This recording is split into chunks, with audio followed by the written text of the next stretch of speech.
Hello everyone! My name is Susie Pustanes and welcome back to our cooking show. Ito mga kaji, meron tayong bukog dito. Bukog. Sayang manggudig din nato ni siya. Lahap-lahapan kay kuan. Bukog ni siya sa ham pero di ko alam kung anong klaseng karne ito. Basig kuan ni siya kanang kabayo. Sayang manggod kay gipang dako kay nis una niya kay sayang ato ani siyang isubak. O diba? Samahan niyo ako at magluto na naman tayo ng mga tira-tira. Sayang maguding mga tira-tira sa ref o niya.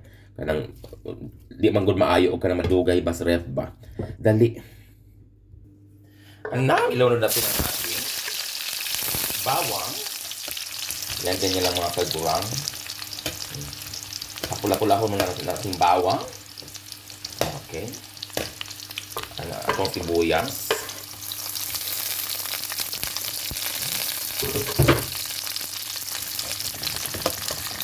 Ayan, luto ng ating mga lamas. Itong sunod na atong ham. O diba? O daghan pa kayo mga kagurang. Sayang mangguday o gilabay, diba? So, shout out pala kay AJ De Leon. Na siya ang nagbigay nitong dako kay ning ham siya. Ito pa ning New Year.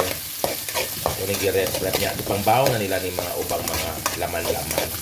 Diba? Yung nanaon lang. Pa siyang isubak.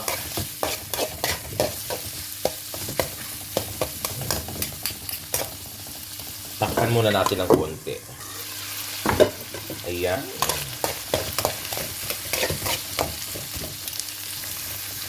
Lagyan natin ng toyo. Konti lang. Konting patit. Konting soka. Yan. Pampalasa. Konti. At another pampalasa. Konting-konti lang. Ayan o. At ang magdadala ng bida ang paminta. Daghanon ni siya paminta. Kay lami maguli siya dahag paminta. Kay lami magud ang mga paminta, oy, di ba? Ambot lang ano kasi mga nagkagusto sa akong paminta kay ngilan kuno kay kugnaw.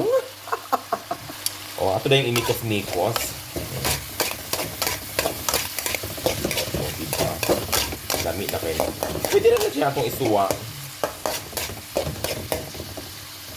And now, ato siyang butang tubig. Yan. Pakuluan muna natin. Taraan, nakabukal lang maayo. Ato asang timplahan ug usay kuwang. Kay aron chance na to ba.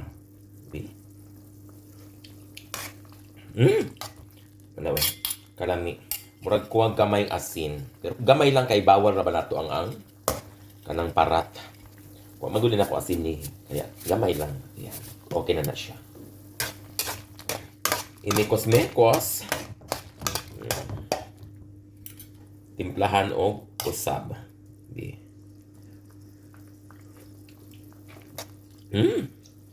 Pwede na.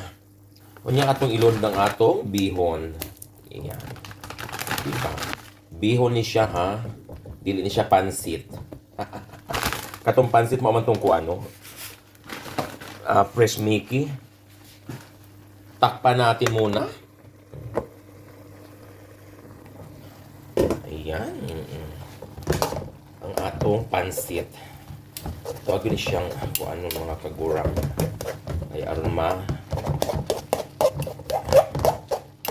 luto na ang ating pansit. Tawagin siyang tarungon o ukay-ukay. O diba? Pwede na siyang ulam, no? Diyos ko, mag-inarti pa ba? Sa amin, sa probinsya, sudan in taon ni ulam in taon sa amua, pero ang uban ba may dili ko ni sudan. Sudan oy ning bihon. Yan, luto na ato ibabaw ang ato ang sibuyas dahon. Yan. So pwede na yan.